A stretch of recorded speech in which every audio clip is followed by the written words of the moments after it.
Hello Twin Flames, this is Victoria and I'm here with your daily energy check. Today we'll do a different format than my usual reading, and this is going to be dedicated to the karmic scenarios that each of the twins is going through.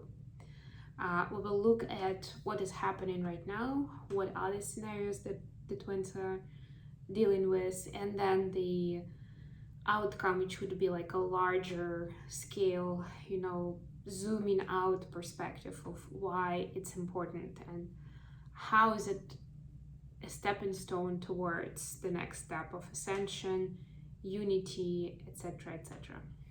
Okay, I will not do the messages today because I don't want this reading to get too long, but this is what we're going to focus on. So let's start with an oracle deck as always, and we'll pull the first card for divine feminines. See what do we need to know, what's in focus right now. Hope you guys are all doing great. I am keeping my decorations still until my Christmas on the 7th, which is Saturday. After that you won't see it anymore. But pretty soon you won't see any of this because I'll be in Hawaii and I won't have any backdrops and tables in front of me. Most likely it will be a lot of creativity and improvisation day in, day out. But I'll do my best. At least I'm bringing my light this time, so it should be easier. Let's put it that way. So divine feminines, I've got the card number 21. Polish your mirror for perfect clarity. Number 21 in numerology is number of new beginnings. So this is asking you, as we are at the beginning of the year, to set yourself up for success. And this is one of the things, one of the tools in your toolbox, right? Polish your mirror. And what it means immediately to me is doing the inner work, doing any kind of healing and check-ins that you can in terms of your different areas of your life, right? And checking how balanced that area is, how happy you are with where you are, right? Like say financially, in personal relationships, emotionally, with your health, with your lifestyle, right? Like it can be many different things and none of those should be neglected. It's not even about prioritizing just one or two. It's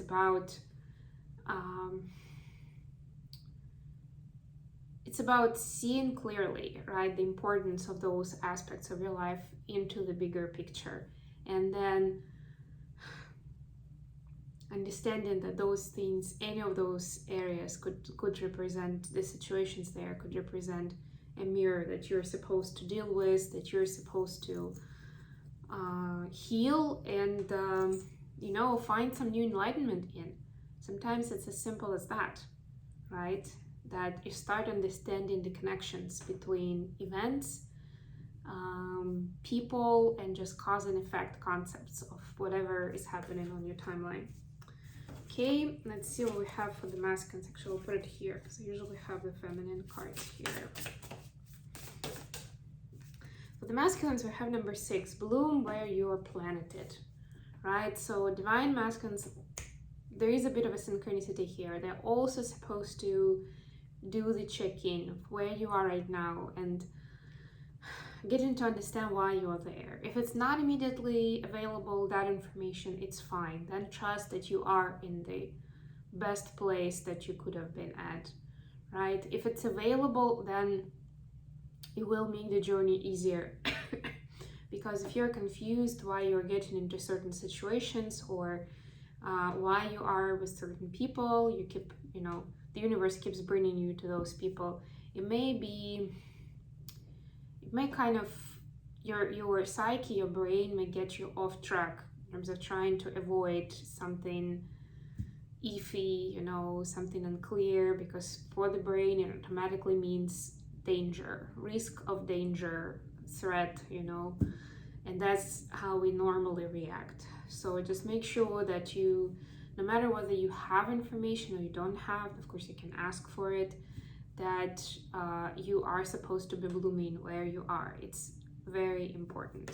And hopefully we'll see why, because of course the planeted seed, especially with the planet symbolism, refers more towards high mission and the light worker life. But it's so tightly connected to the karmic experiences that we have that you can't really separate the two, right?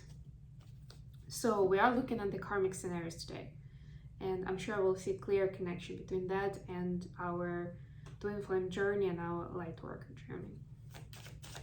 Okay, let's see first of all what's happening in divine feminine's karmic situations right now. We have Ace of Swords and King of Swords. Ooh, interesting. I'm just gonna go with the reading as the messages come in. So for divine feminine, it's a matter of sticking to the principles I'm hearing, but still being true to your heart. Like having that kind of balance. What is truth, right? Like, you know, we're more used to, and that's why, you know, the symbol of truth is Ace of Swords. We're more used to connecting the truth with logic, with thoughts, and with facts. And this is the part where, and you can see with the face of this King of Swords, kind of upset / grumpy. It's not really working out that way. Like, you can't really be following one or the other. That's even a bigger revelation, right? You're supposed to combine the knowledge and, you know, your thought process that you have in terms of logic, analytical mind, and also be able to apply intuition and your open heart space towards it, right? To be able to use both of those factors. Right? It's where wisdom comes in, actually, because to me it is a combination of the two, really. So yeah, it's also a question, now the message I'm getting here, another scenario is about bringing truth to other people, and it could be just one or two people that you're communicating with, or it could be the entire collective, right? Like opening someone's eyes to the truth.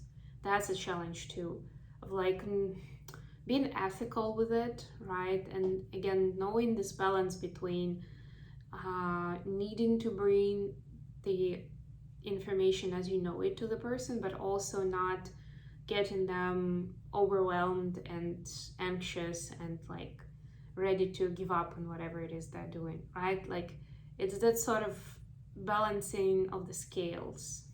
Interesting dance. Okay, what do we have for the masculines? Karmic situations that they're working through at this time.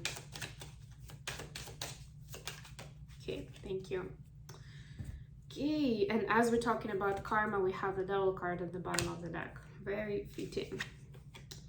So we have Page of Wands and Eight of Cups. That was kind of on this side, but more in reverse. So that's how I'm gonna take it.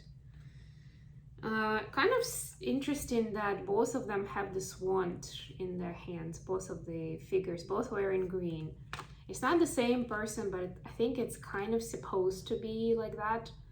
And divine masculine is struggling between, well, one scenario is they're struggling to leave behind certain habits, certain lifestyle patterns that they're used to, even where they are seeing clearly, they're being brought to the fact that this is not really something, like it's not gonna get you anywhere, right? Or it's not gonna, you aren't gonna be very successful until you part with this part of your life. But it's easier said than done to just leave that behind. And like I said, it more has to do with habits and mindset, right?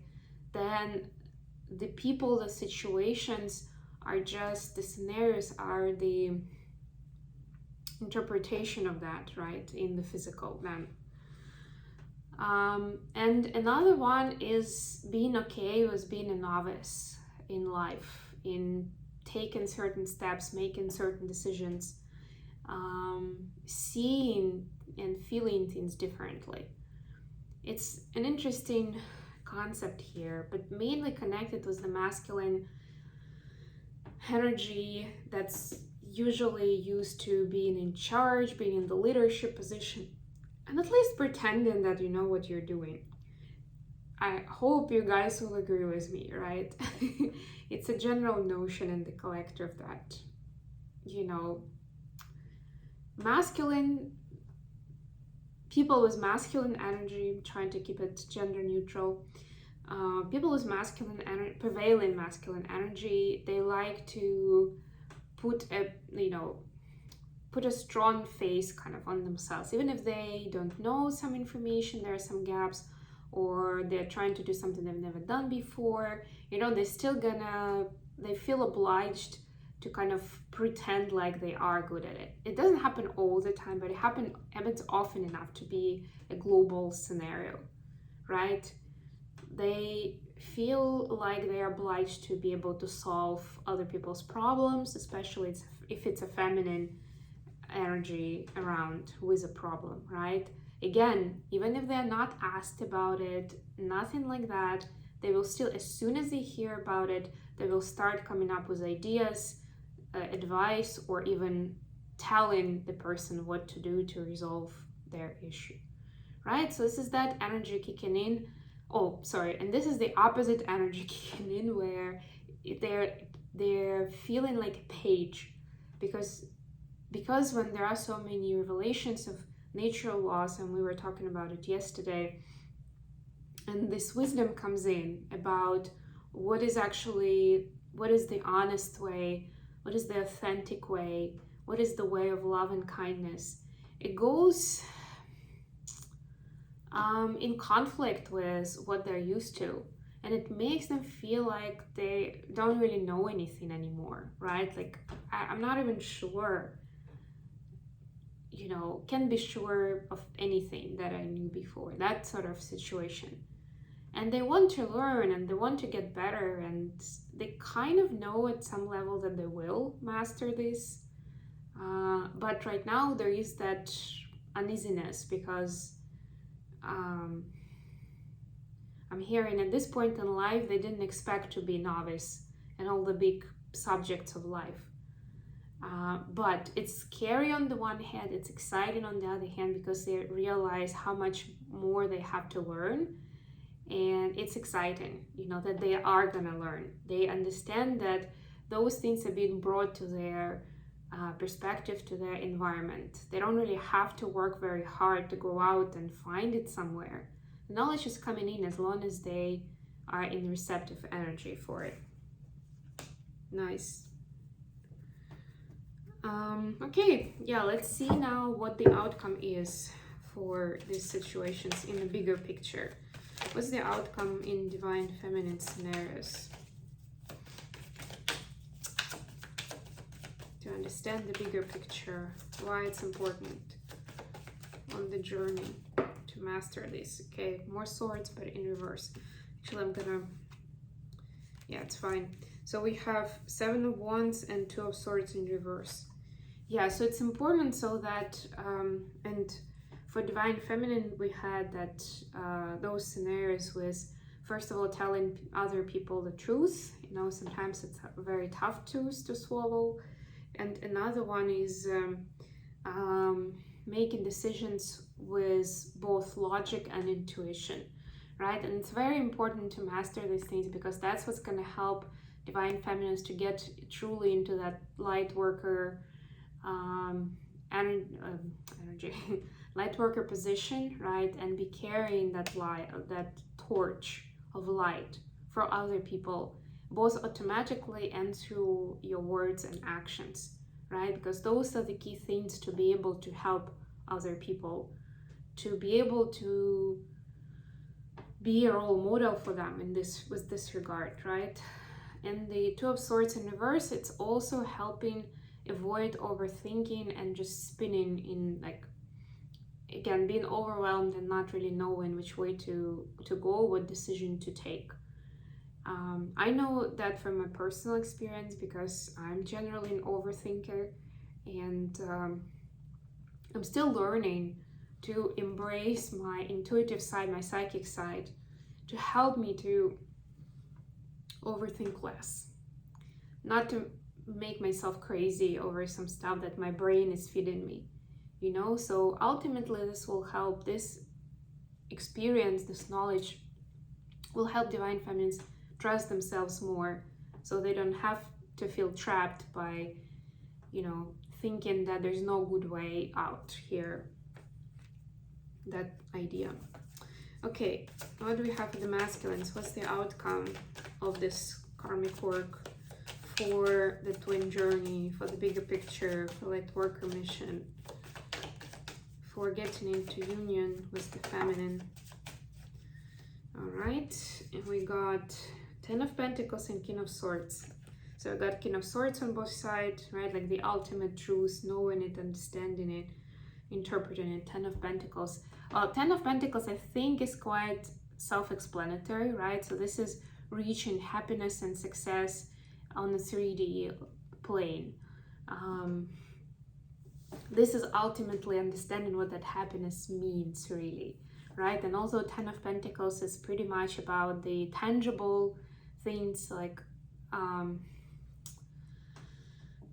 it's more than anything understanding that yes, energy, resources, they're critical, but it's about the energy, the people you surround yourself with, and how you feel emotionally. That's going to be attracting the relevant abundance in the physical, right? And with the King of Swords, I'm getting that this is being more of a master of their own thoughts and words. How do I explain this? Not being overtaken by emotions or by those automatic programs from the brain, but being able, look at that King of Swords. This king is well, he's quite big actually, but also very serious, like super tough guy, right? Being in charge, right, of your life and how you're building it, and not being the victim of emotions or other people's validations or anything like that, right? So it's freeing yourself from that kind of low vibe karma that comes from other people. Beautiful. And I'm hearing that's how you will be able to bloom where you're planted. Okay, I think I'm gonna finish here for today. Thank you so much for joining me, guys. I love you all, and I'll be back with more readings very, very soon. Bye, everyone.